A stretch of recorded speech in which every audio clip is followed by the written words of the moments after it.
news de ce soir avec de la boxe pro et néo-pro, une nouvelle formule pour redynamiser le championnat. Les boxeurs ivoiriens vont rechausser les gants à l'occasion des championnats professionnels et néo-professionnels qui débuteront en juin prochain. L'annonce a été faite samedi dernier par le patron de la FIB, Emmanuel Arthur Bois, lors d'une rencontre avec les boxeurs professionnels à Trècheville. Contrairement aux autres années, ces championnats se dérouleront en plusieurs journées sous la forme de galas privés, avec pour objectif, entre autres, d'exposer davantage les boxeurs professionnels. On poursuit avec du tennis. Jo-Wilfried Tsonga joue son dernier tournoi. À 37 ans, le Français qui a affronté ce mardi le Norvégien Casper Ruud au premier tour prendra sa retraite dès son élimination sur la terre battue de Roland-Garros. Une grande page du tennis français va alors se tourner. Meilleur joueur tricolore de ces 15 dernières années, Jo-Wilfried Tsonga aura été le seul des 4 mousquetaires à tutoyer un sacre en Grand Chelem en se hissant en 2008 en finale de l'Open d'Australie, sans oublier 2 demi-finales à Roland-Garros, mais aussi à Wimbledon, 18 titres en simple ou encore une Coupe Davis. Et puis en football, on commence avec le Real Madrid. Karim Benzema réagit après la prolongation de Kylian Mbappé.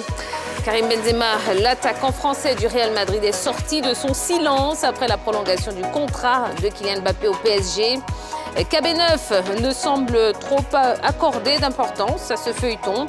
Pour une bonne raison, je vais vous dire que nous allons jouer une finale de Ligue des Champions samedi. Ce n'est pas le moment de parler de ces petites choses.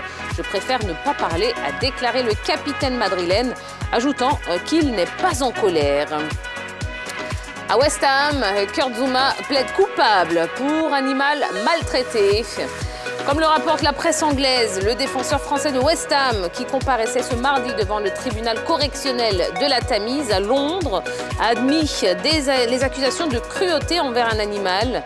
L'ancien Stéphanois plaide coupable pour les 2 chefs d'accusation, souffrance inutile à un animal protégé, ainsi qu'allégation de manquement à une obligation de protection des animaux. En février dernier, une vidéo dans laquelle on le voyait maltraiter un chat avait été publiée sur le net. Il avait plongé dans la tourmente. Et puis on termine avec une bonne nouvelle pour les Ivoiriens. Yaya Touré et Souleymane Bamba décrochent la licence UEFA A. Yaya Touré est désormais un entraîneur de football.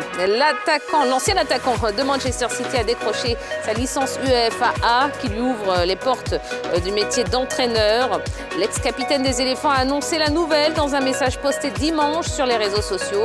Tout comme lui, Souleymane Bamba, un autre ancien international ivoirien, a décroché le précieux sésame. Et bien, toutes nos félicitations. Eh oui, messieurs, on est extrêmement fiers de vous. Voilà l'essentiel de l'actualité sportive du jour.